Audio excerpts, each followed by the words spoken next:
All right. So I put some glue in there to attach the mouth. Uh, have it drying right now because I want to be very specific on what seam line I want to fill up. Um, like I said, this seam line makes sense to fill up, but that seam line all the way around doesn't necessarily make sense to because it's supposed to be able to go inside, and then you have this piece right here that covers up a little bit of your vision. If I look at other people's paint jobs and how they've constructed it, they never fill that up either. So I'm just gonna fill up the neck, make sure that that is smooth and one piece, and then I'm gonna leave the top bit behind the jaw. I'm gonna leave that the way it is because that makes more sense because she's able um, to withdraw her kind of jaw into her crest. So that seems like the more natural, more logical way to do it. Need to wait a little bit for this to dry. Then again, I'm gonna use the same exact method. Just fill it up with some baby powder and some super glue. Make that smooth. Sand it down. Make sure that it's flush. That way, I'm 100% certain that this is also one of the connection points that at least is fused together. So not just with the key and the pin, but also at the neck, because there's gonna be it's gonna be hanging. So I just want to make sure that these two parts are fused together, if that makes sense. Just like the rest of the crest. Again, function over aesthetic. When it will, if it were just for aesthetic purposes, I would have used a different technique. But this also has a function, so.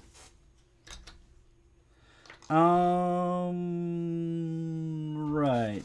Is this dry yet? Is this workable yet? Can I put this? No, I cannot put that on its head. I'll have to kind of manhandle it the hard way, like that.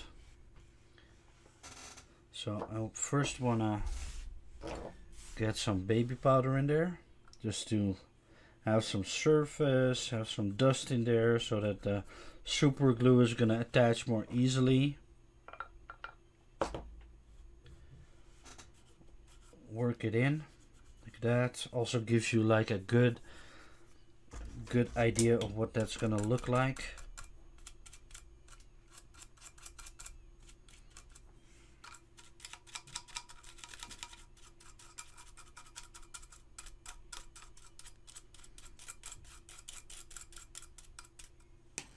All right.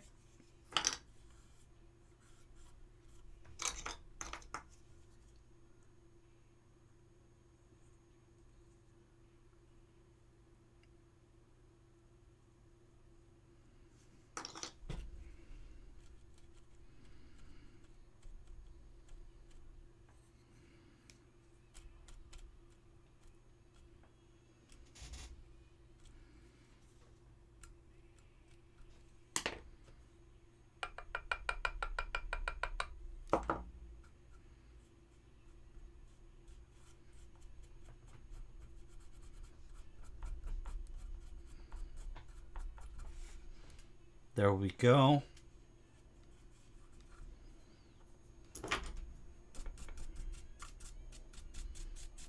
Clean that up so you guys can see.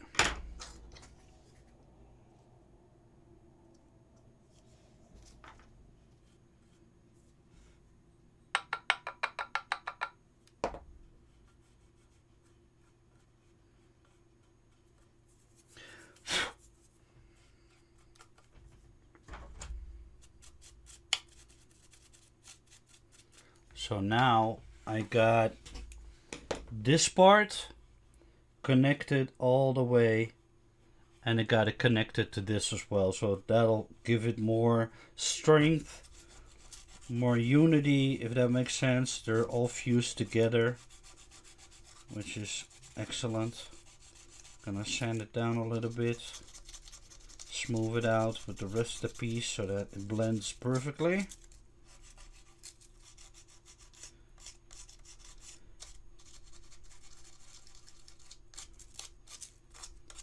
And it looks perfect. It flows perfectly, and then this seam line is the natural seam line that allows her to retract her her mouth into her underneath her headcrest. So that makes sense for there to be like a natural kind of separation. But her neck is obviously needs to be attached.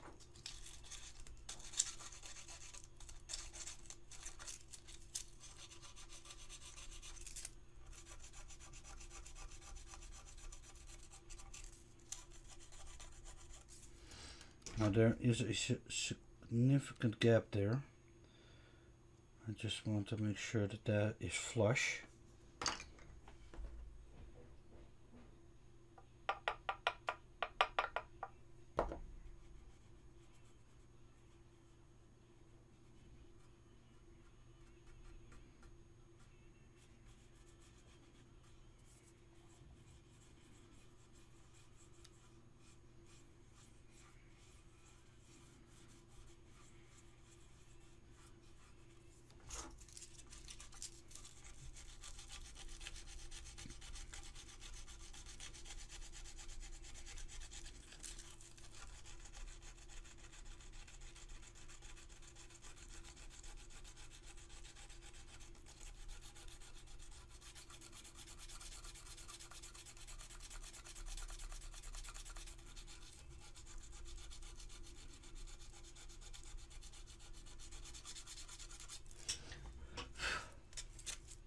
Make that flush, make that one solid piece,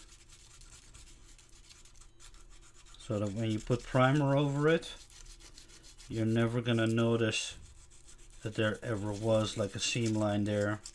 There was a gap there. See?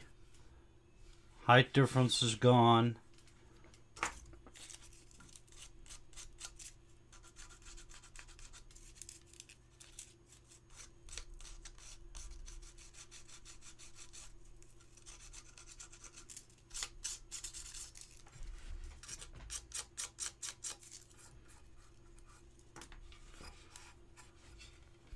So we're gonna do the other side, but you can do this in minutes. I mean,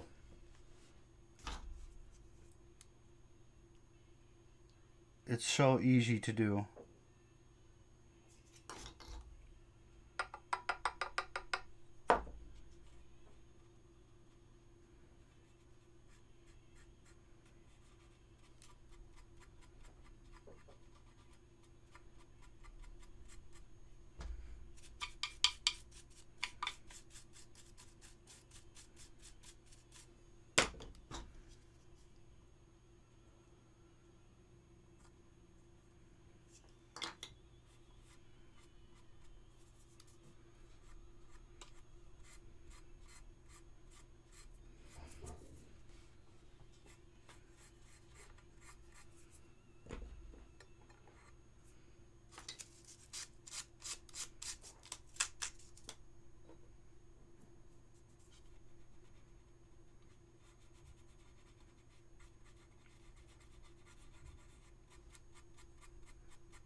So I want to make it dusty, but the glue has something to catch onto.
So right here I've had a little bit more, but that'll allow me to kind of blend these two parts perfectly together.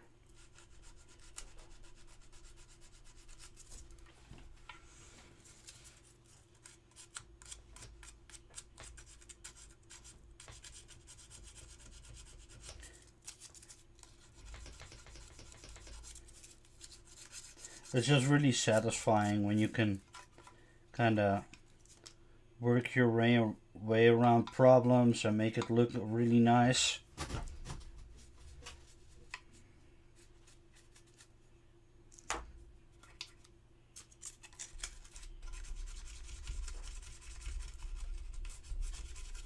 So I want to smooth this out a little bit.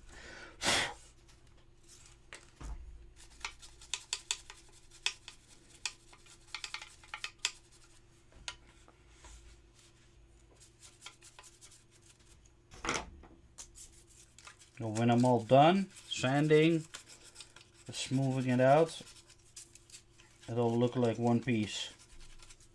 And that's kind of the objective here, is to make everything look like one piece.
Sharing mad secrets right now with you guys, because you could spend hundreds of dollars on this branded stuff, branded putty, branded epoxy resin, all sorts of stuff that will help you fuse models together. I call it fusing. I just want to make sure that these parts are held together solid. Making sure that it's one part. You could spend like a ton of money on expensive stuff when you can buy baby powder and some super glue, and if you practice a little bit on cheaper models, you can figure out how to do it. And it only takes minutes, really, like 10-20 minutes. You have a seam line completely fixed, and all that is left to do then is to touch it up with some sanding paper.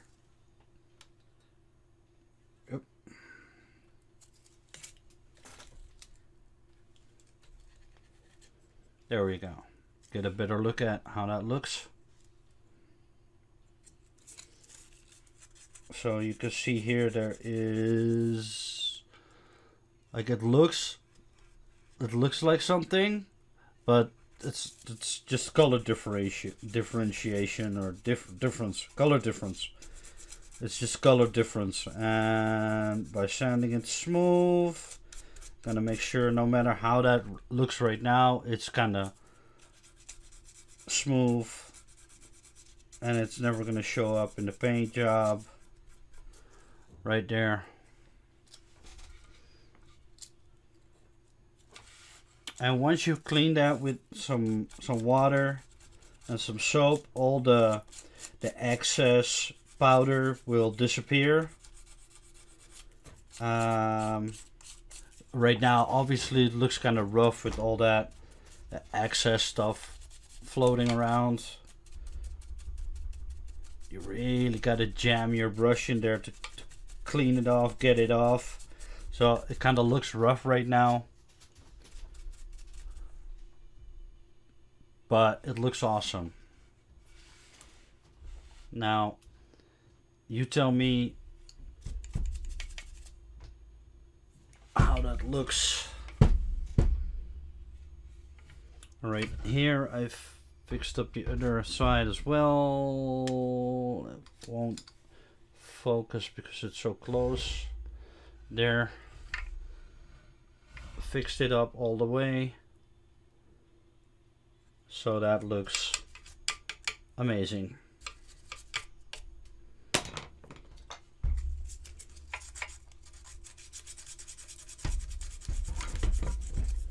So now, finally,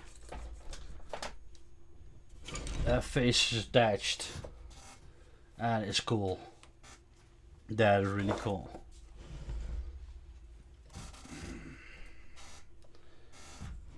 Got Joe Dunaway in the back. Just to, you can clearly see that Joe went for 2 separate pieces because he needed to take shipping into consideration. But for this part, for example, you can see that is this part right here. You can see that he made it look like one piece as well. So, but this part he took off. It's probably connected with a pin or with a magnet. That is because Joe did this paint job for somebody else. So he needs to be able to take it off. So that's why you can clearly see that there's the gap right there, the seam line. And you can also see, which mine had the exact same thing, that this does not fully connect right here. There's a drop off basically. Me doing the way that I did it, I fixed that issue as well because mine had the exact same problem. So I fixed that right up, but I don't have to take shipping into consideration, so I can just leave it like that. But Joe has to take shipping into consideration, so I took a look at that and how he did it. But obviously Joe is sending this to his client, and to make sure that these parts don't break, he left it 2 separate pieces. But Joe's a very good source for information and for kind of looking at how he constructed the model. If there, for example, if you buy a Predator model that doesn't have a manual, look at Joe's build-ups and paint-ups to see how a model goes together. Like an absolute, very solid resource to have at your disposal. But anyways, we're gonna go back to what I'm doing. I think I'm just gonna glue this as well.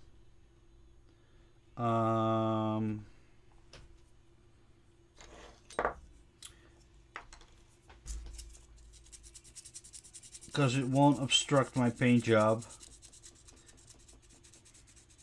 And I don't want to glue anything.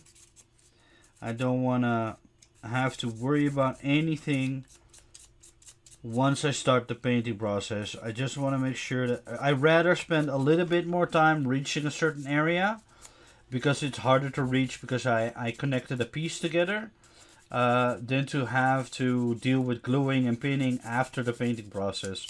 I absolutely do not want to do that, because working with glue over a painted piece, that's gonna cause a lot of problems. So I'm gonna just glue this and do the same thing, fill it up, blend it, make it look like one piece.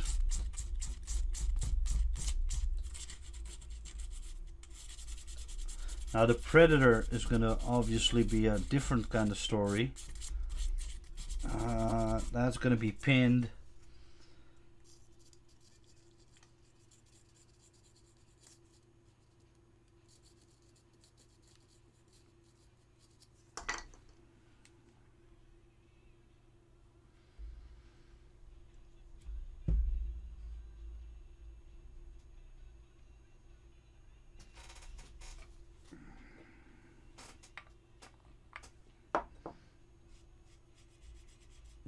Gonna take advantage of that glue that's trying to pour out when you put pressure on it.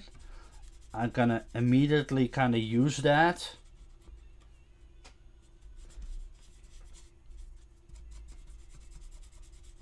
to kind of blend it in, seal that.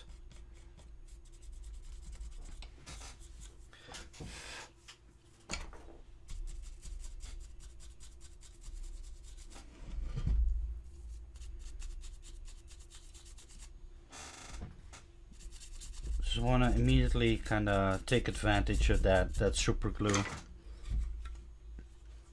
Now underneath there is a significant gap, so I'm gonna try and catch this on camera.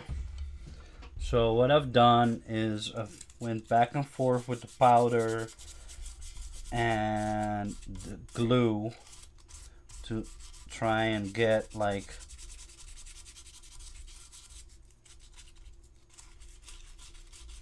as close to a smooth transition between these two parts as possible. If I'm not going to be able to do that with the super glue and the powder, I'm going to go back in later and do that with some putty or with some clay, and make that blend, the blending of the two parts perfect. But it kind of worked for the seam lines right here, but this is a little bit different. I'm not sure that I'm gonna be able to kind of have these pieces blend together perfectly with just the powder and the glue. I might go in later with some putty and make that blend perfect, so that transition between these two parts perfect. That's, well, like I said, that is the difference between functionality and aesthetics. When you're talking about aesthetics, you want to use putty or clay or whatever you prefer to use. When you're talking about function, you're probably good with using the powder and glue technique.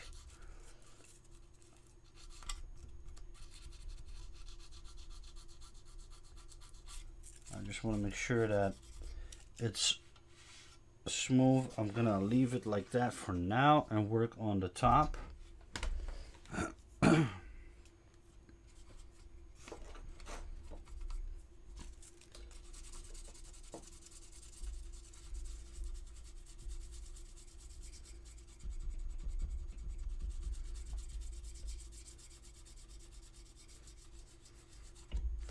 At least I know that this part will never come apart.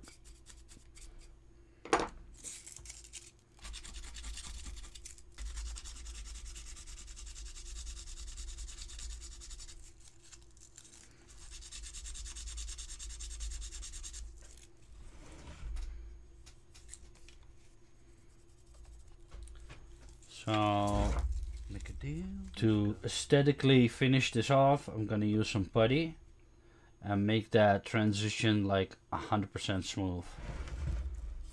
And the same thing goes for the other side right here. Oh. Same thing goes here for the other side. Make that transition like extremely smooth so that it looks like one part. And that also goes for the back part of the crest. It's gonna be a nightmare. But I want to blend that together with some putty. I want to seal it with the same kind of method that that I've been showing you guys for the last two videos, and then aesthetically finish it off with some putty. There's a lot of wiggle room, so I definitely don't want to mess up with the pin.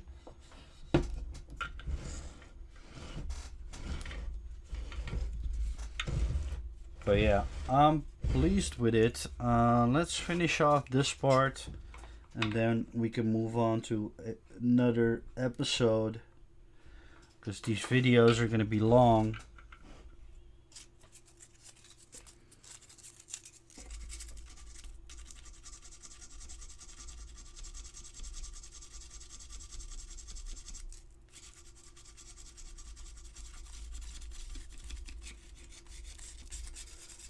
Sleep tonight.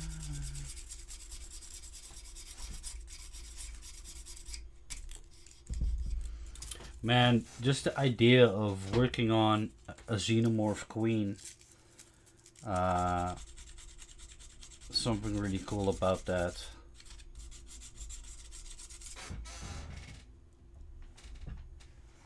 I've always wanted to kind of paint and build an alien queen, like a 1/6 scale, fully sculpted alien queen, but nobody's made like a model kit yet, because probably too difficult to produce. I don't know. I asked Narin to do one, but he didn't want to do it. But I think there will be a lot of people interested in that. Just the idea of a 1/6 scale, fully sculpted alien queen that people can build and paint themselves. There will be a lot of interest in that. Just the idea of working on a Xenomorph Queen, even if it's just a bust, it's just a very cool concept, very cool idea. And then at some point, hopefully, paint her up the James Cameron way.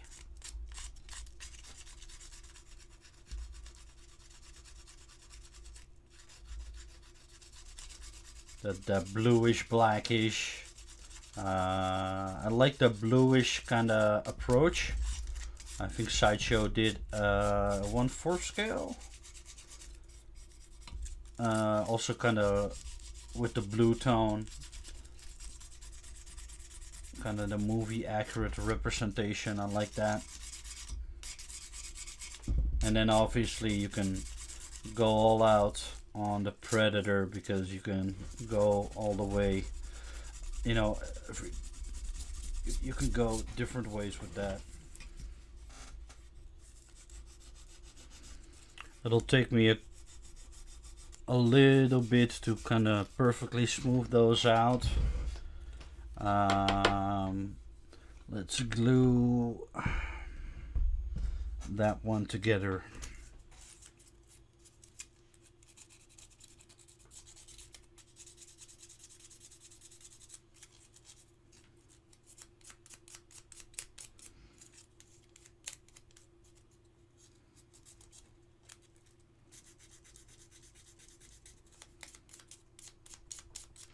Rough this part up.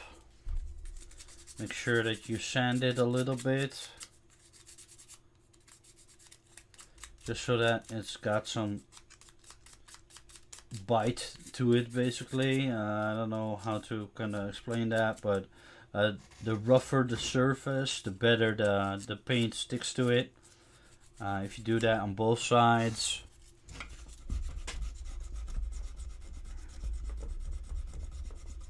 it'll stick better to each other.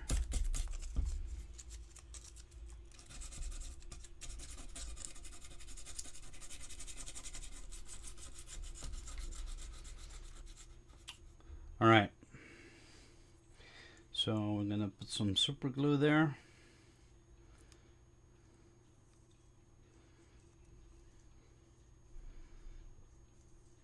I'm gonna use a little bit more than I really need, because I want that to squeeze out so I can immediately start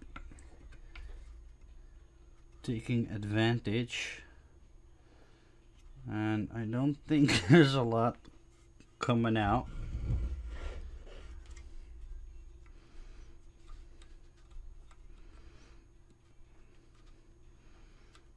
The fit is not perfect, so I'm just gonna squeeze it in there. And I'm out of frame. See if the camera can pick that up.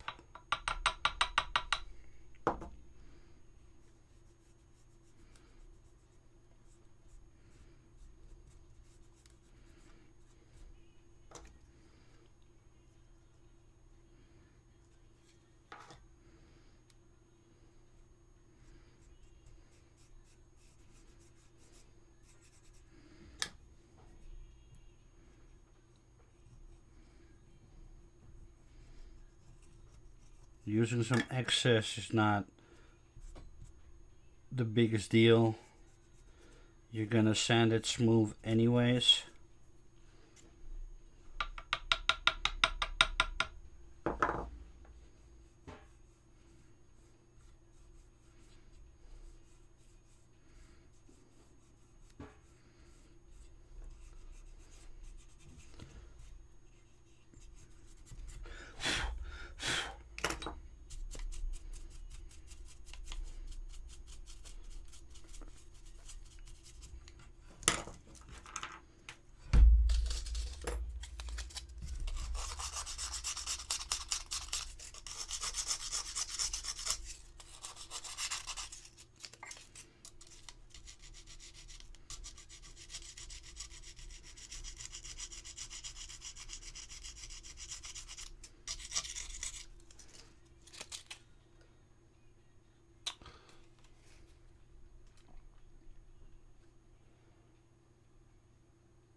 Get you guys a better view.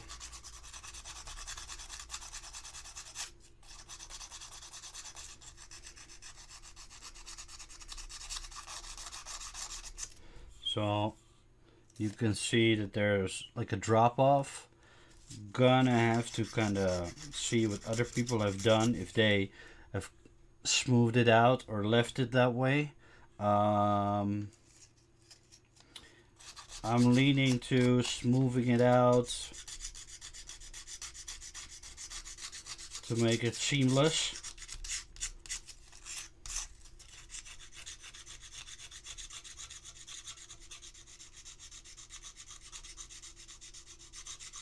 That's why, like, a website, Joe Dunaway's website, is an excellent kind of reference to see what he has done with it.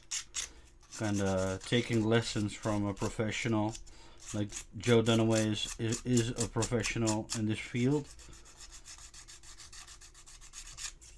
So, you know, if you're looking for references, how other people have done theirs, you know, that's a good place to start.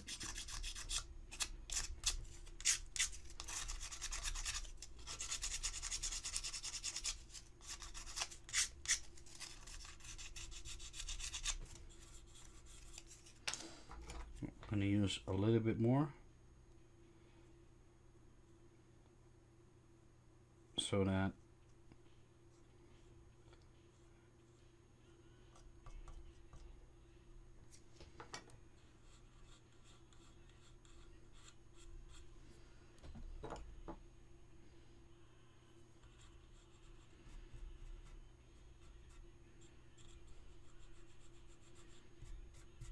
kind of help that transition a little bit better.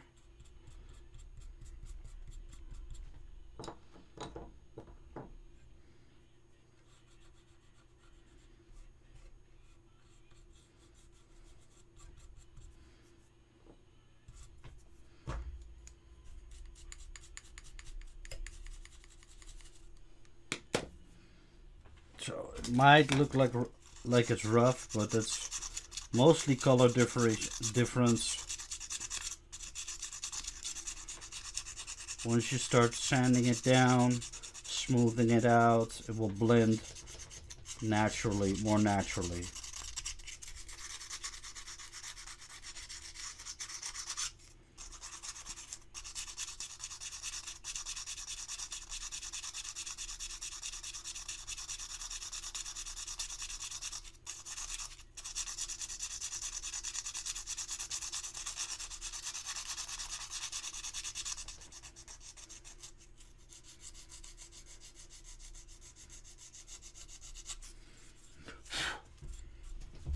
There we go. It's a lot more smooth now.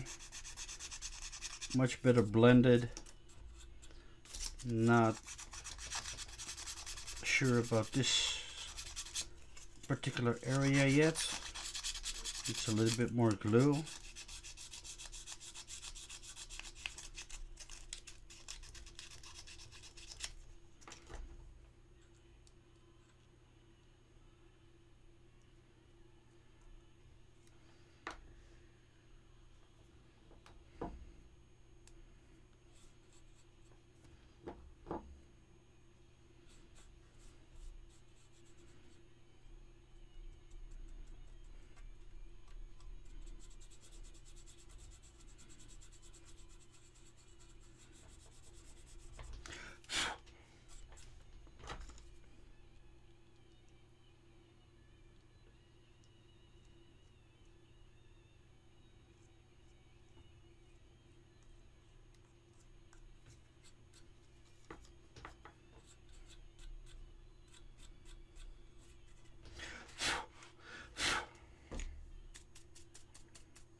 Clean it up a little bit.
Starting to look like one single piece now. And all that with super glue. Now I want to smooth this part out a little bit better.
Let's not blow that.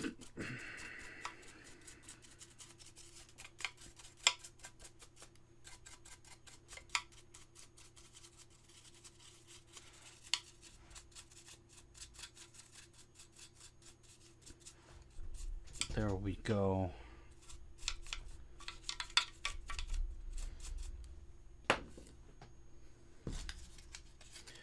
Yeah, man, showing you the secrets while also showing how much work it's gonna take to kind of get this model up to like painting conditions, basically.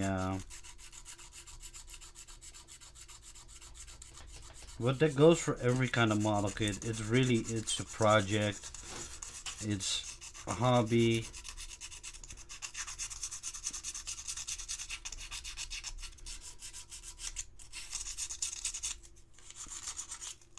You know, painting is the last step,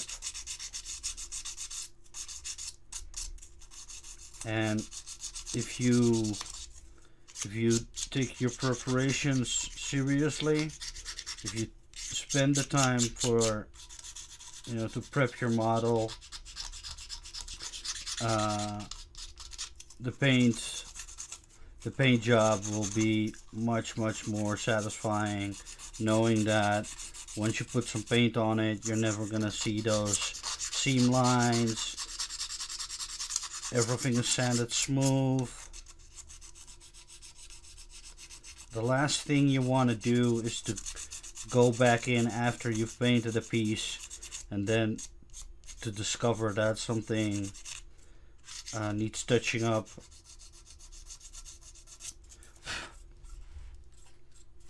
Look at how clean that is. That looks, and only took me about 12 minutes.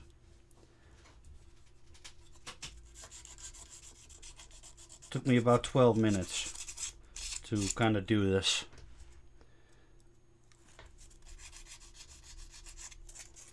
From the point of gluing it to kind of starting to use the powder, 12 minutes. You got that looking like that.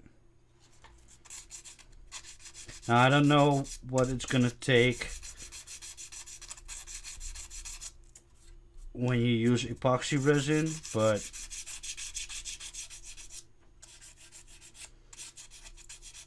it's a lot more expensive. You have a lot less room for screw ups. If you spill the epoxy resin, you're in a world of hurt.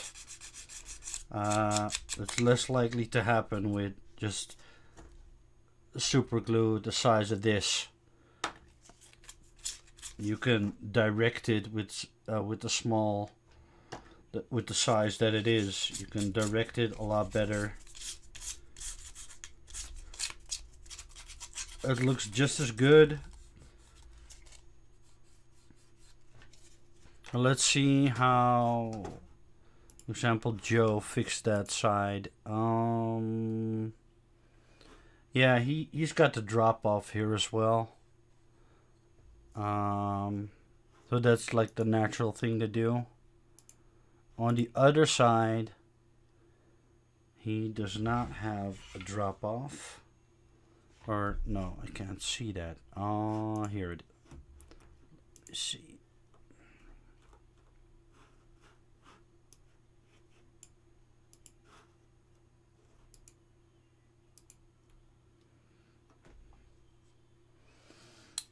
Yeah, it seems like Joe has done it the same way. But now on the other side, you can see there's a huge kind of gap because those pieces didn't connect properly. But that's okay. I can see some glue, wet glue still. So I'm gonna take advantage of that. And hopefully the camera can reach it. So right here you can see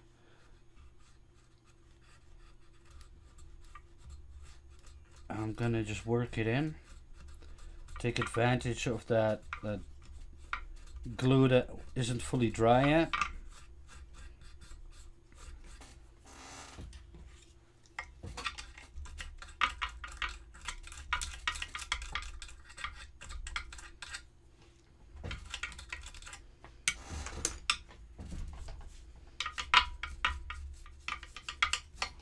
There we go.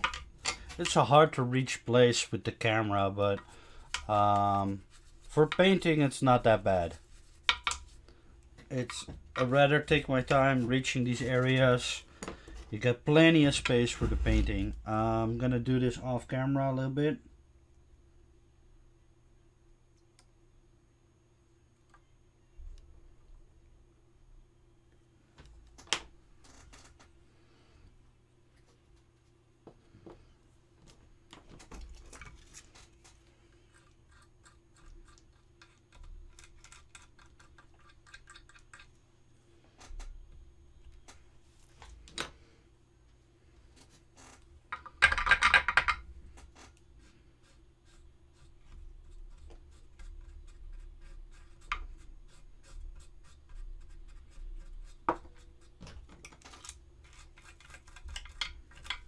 Work that into the seam.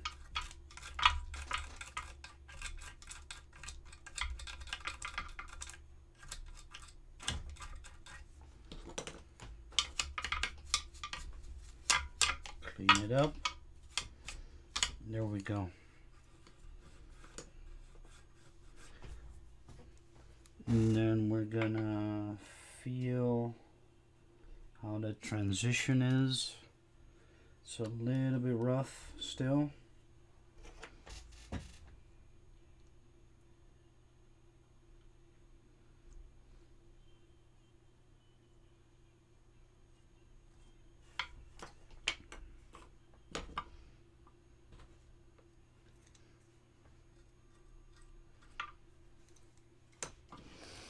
I need one of these.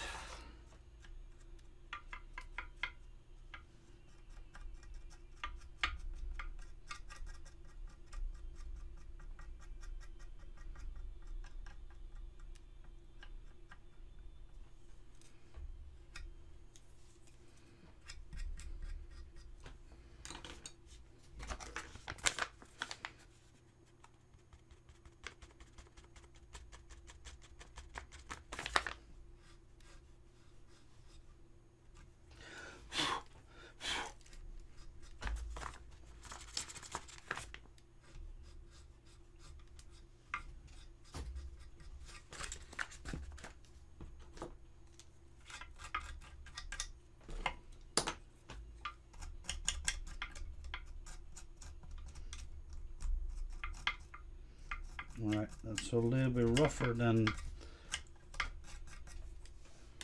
the other side, but that's okay.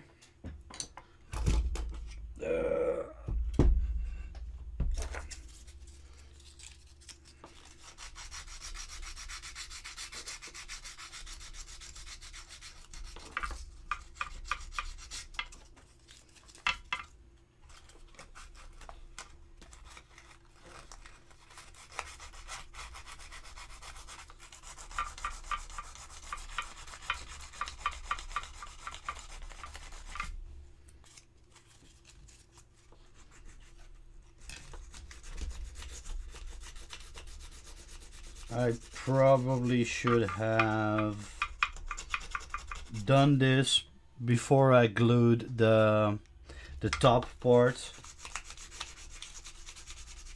It would have been a bit easier, but like I said, man, it took me like 12 minutes to do the one side, and it's best to take your time and make it look good. You're gonna make mistakes, you're gonna do one step before the other and discover at a later date that you could have done it the other way around. That's just all part of it.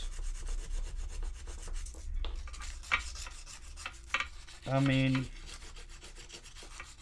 That's part of the process. That's part of the learning curve.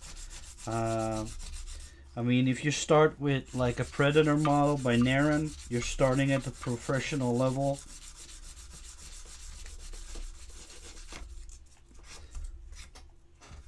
There we go.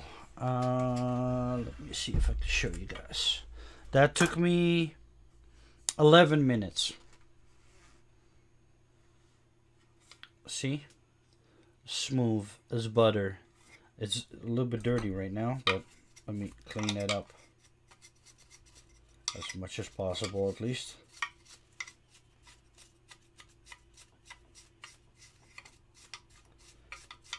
There we go. It's a little bit dusty, but that took me 11 minutes and it's flush.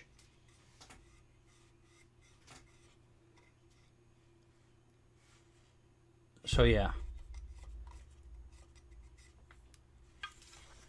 you put some water on it to make sure that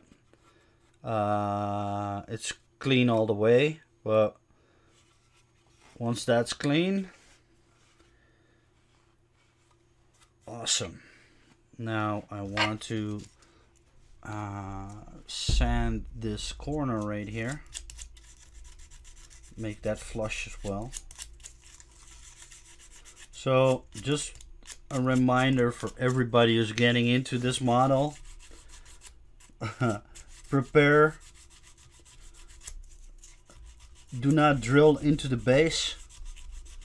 That's the first best advice that I can give you.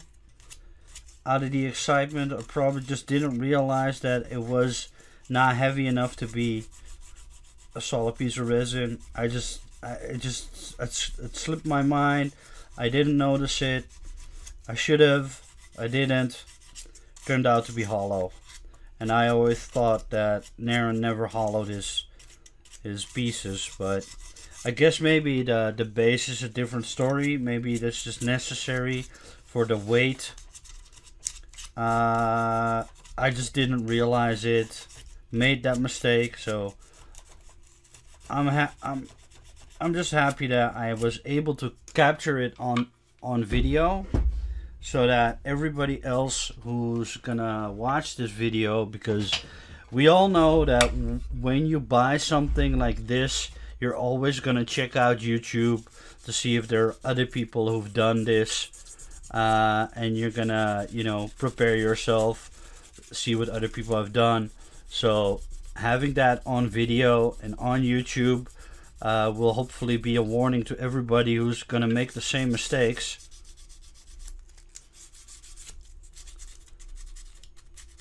And that is all what I'm all about. It's like making those mistakes, fixing those mistakes on camera, that in case anybody else comes along, made the same mistake, doesn't know how to fix it, has a reference guide. Okay, this is how I can do it. You know, everybody is free to ask me any kind of questions, and that's why I'm doing it, and I love to do it. Like,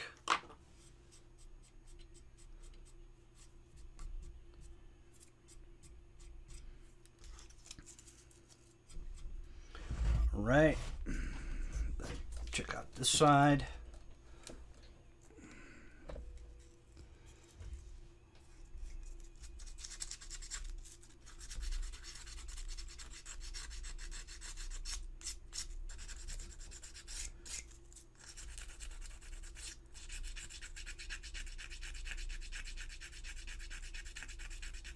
Make sure that is flush.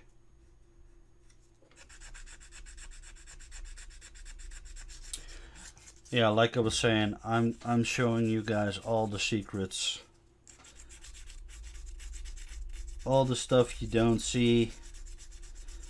Most of the time you see very nice paint ups of these models on Facebook, but nobody's willing to share how they've done it.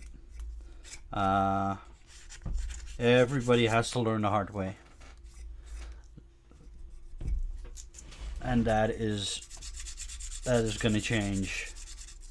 I mean, guys like Matt Morozek, have shown us all secrets that other people are not willing to share. I call them secrets, but techniques that people are just not willing to share. Out of fear of showing their techniques to people that are better than them. I don't know if that's the reason. That is just my interpretation of it. When a painter or a kit builder doesn't want to show you something, it's probably because they're afraid that you're going to use their technique, steal customers away from them. I don't know. Maybe it's kind of like, yeah, I learned it the hard way, so you go learn it the hard way as well. I don't know. Maybe people just don't like to talk about how they do things. I don't know whatever the reason, but I'm in it for entertainment, fun, get a little bit of satisfaction out of the work that I do. Also, I want to leave a record for anybody who wants to learn. I want to leave a record for my kids at some point. Maybe one day when they're old enough to get inspired to pick up the hobby, and then they'll have a whole library of videos made by their dad that they can access, and that'll be available for everybody, not just my kids, but for everybody.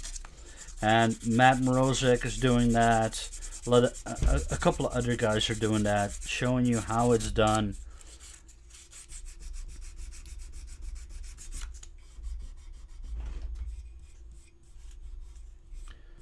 I'm not even sure that I need to putty that.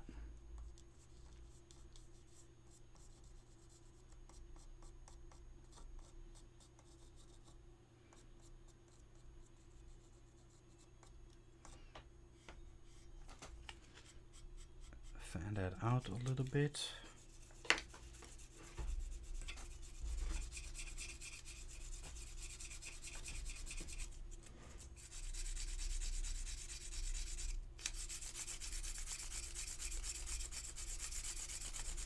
Alright, let that dry.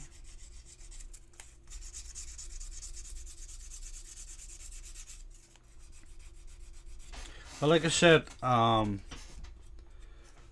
if you got some experience with this technique, if you've had a little bit of practice, it'll take you minutes for the groundwork, and then it's all just up to you how you want to finish it. I am just taking a little bit of extra time to finish it. It looks like I don't have to touch it up with putty.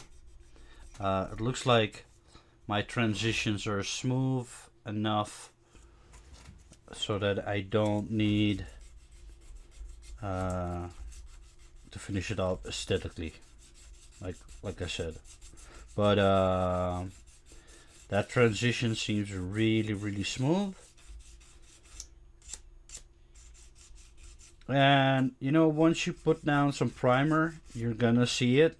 Meaning you're gonna see where the flaws really are, and then you can decide, okay, I'm gonna touch it up anyways, or I'm gonna leave it, it's good enough. But at least take some time to make it perfect. It'll save you a lot of time later on.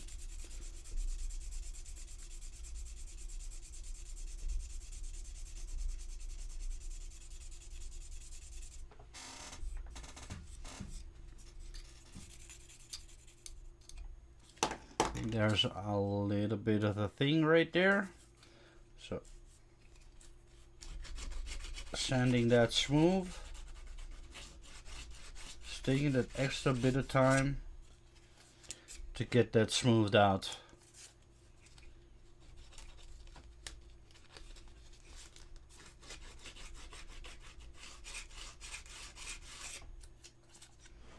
There we go. smooth. Right here, there's a little bit of a thing. Right there. That's probably supposed to be like that, but I just want it a little bit more smooth. It doesn't look like that awkward little spot.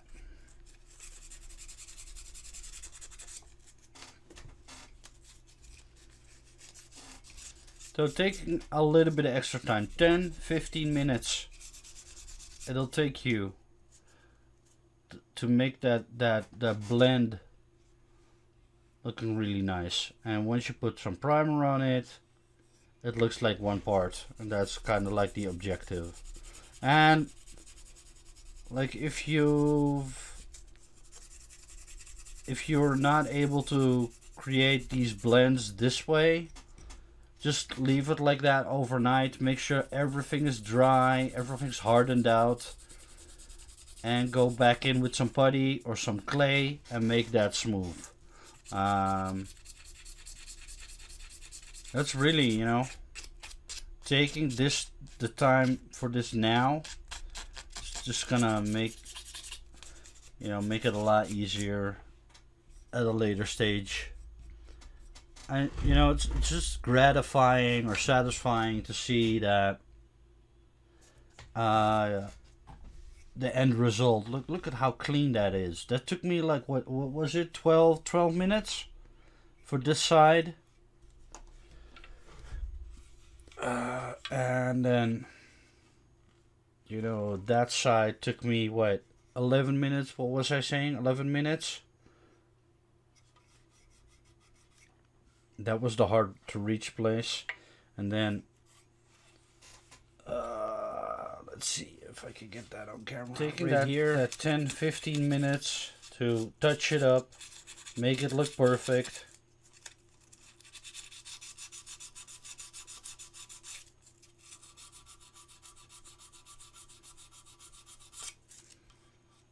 Now here I have a little bit of a less of a smooth transition. Let me do that off camera because probably not gonna get that on camera. Oh, I can. Maybe I can. So right here it's a little bit rough. I need to clean that up a little bit.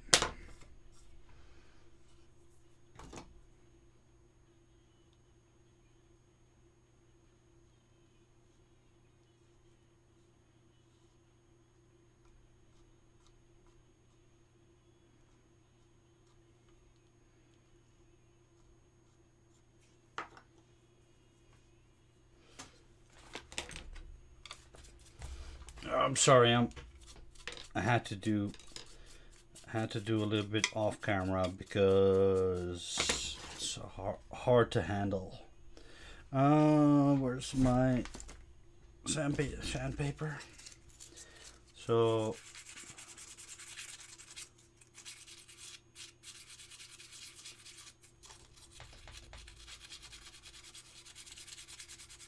smoothed it out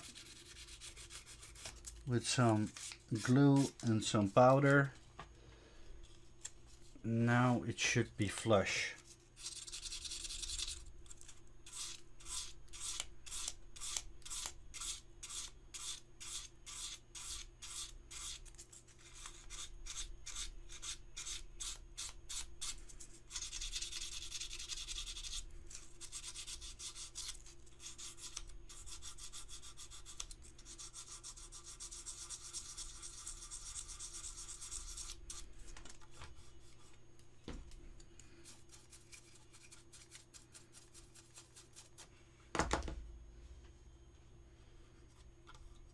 And it's flush. What, 2 minutes, 3 minutes?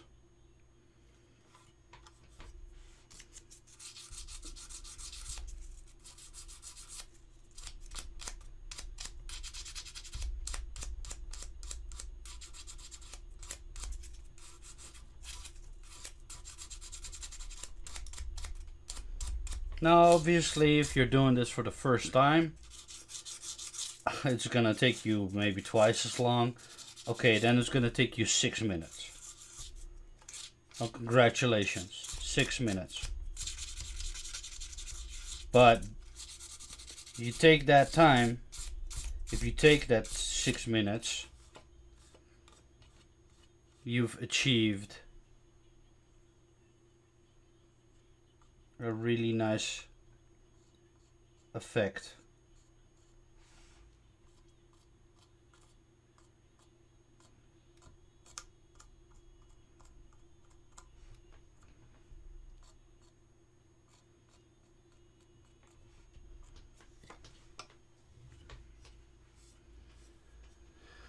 Take your time to go over all the areas, see if there's any kind of rough spots, or go over the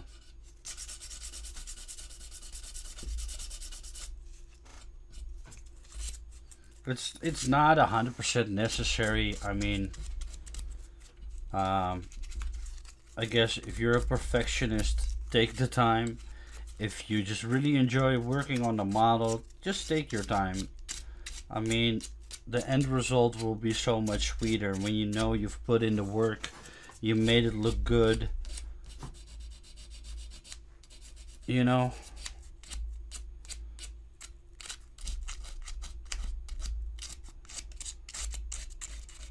That's how I really feel. Like, if I've taken the time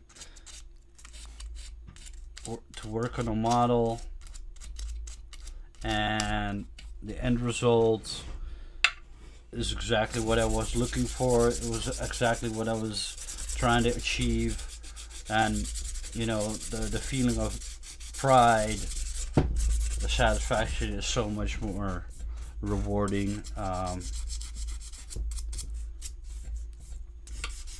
There's some slight imperfections.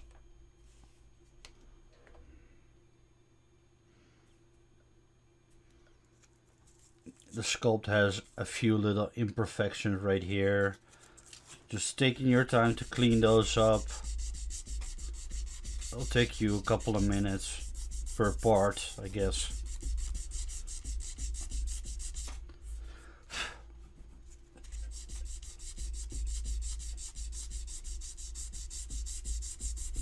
I mean, you probably,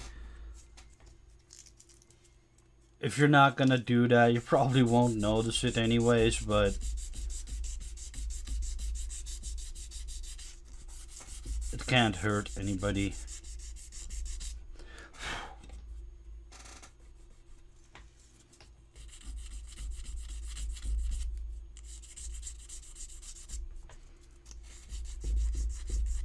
And again, remember, this is a hobby. Take breaks in between. You know, get some coffee, take a break, come back later, reevaluate the problem parts, think about them. Don't try to fix everything in one go. You know, take some time to kind of go over your problem areas, issues that you've ran into, kind of how you want to fix those. Don't try to fix everything in one go.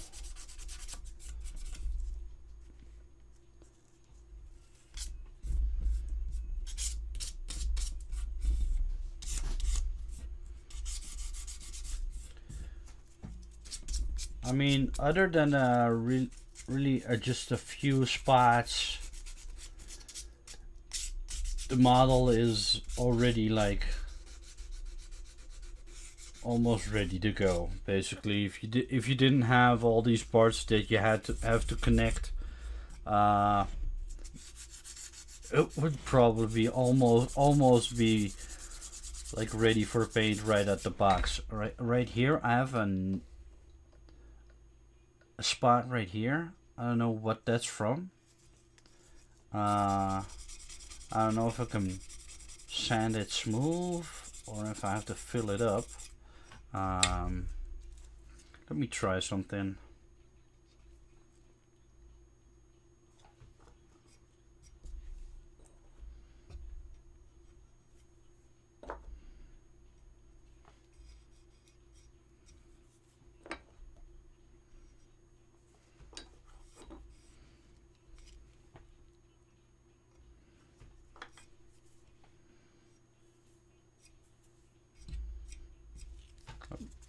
Let me see if that worked.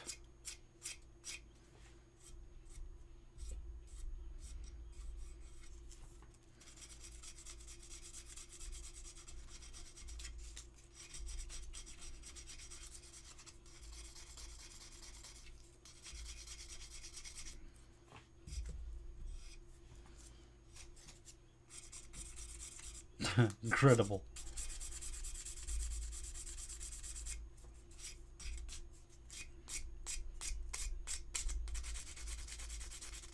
Tiny imperfection right here.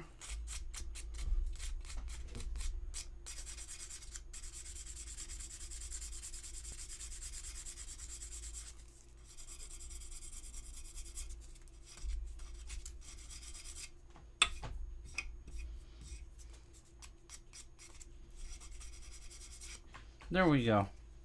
Gone. Like it was never there.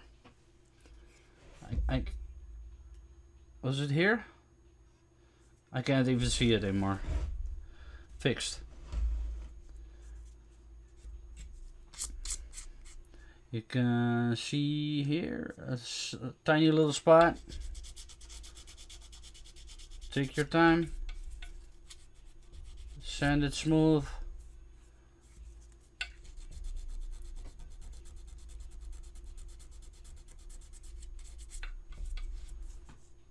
There we go, gone. Seconds. Anybody can do it. You just have to have the confidence, the time. Really, that's it. Anybody can do this. And of course, man, I'm blessed that I've invested in some tools. I've invested in, you know, having a workspace that I can utilize without, you know, being disturbed. Yeah, that helps. It helps a lot to have the right tools at your disposal. But like I said, I've done all of this work with sanding paper, super glue, baby powder. That's it. Yeah, and brushes. Cheap disposable brushes that you can use to kind of work that powder into the place that it needed to go, to help the super glue get in places that it needed to go. That's it. Anybody can buy those, right? You have to have a working space as well. You kind of have to communicate, obviously, with your family. Like, hey, I'm having some hobby time. You know, don't disturb me too much. But like, for now, I'm gonna end this part. It is 11:15 in the evening. I am going to relax a little bit, watch a little bit of YouTube, and then go to sleep tomorrow. Tomorrow will be a busy day with my daughter. So for this part, I will say farewell. I want to thank everybody for watching. Stay tuned for the next part. Obviously, there are going to be a lot of parts to go before this model is even paint ready. But as you can see, this part is solid. This part will never come out.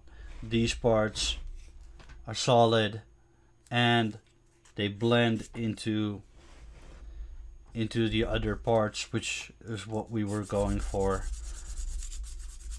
But yeah, a lot of work. Had to fix up some stuff, mainly the hole in the base. Discovered that wasn't solid resin. Important lesson to learn for everybody who's looking at this video and you know, who wants to do this model themselves. Important lesson to learn. So happy I made a mistake so you don't have to. But yeah, next video we'll be start working on attaching the back piece of the Alien Queen headcrest. But so far I'm very happy with it. All the pieces that I have glued are easily accessible for the paint job,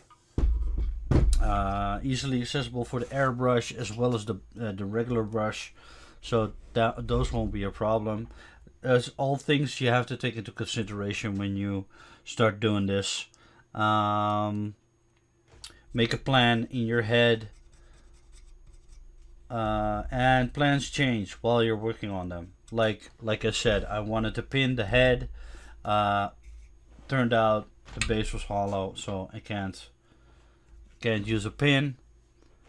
I want to thank you guys for watching. Stay tuned for the next part, and hope you guys should learn something today. And I'll see you guys soon. Later.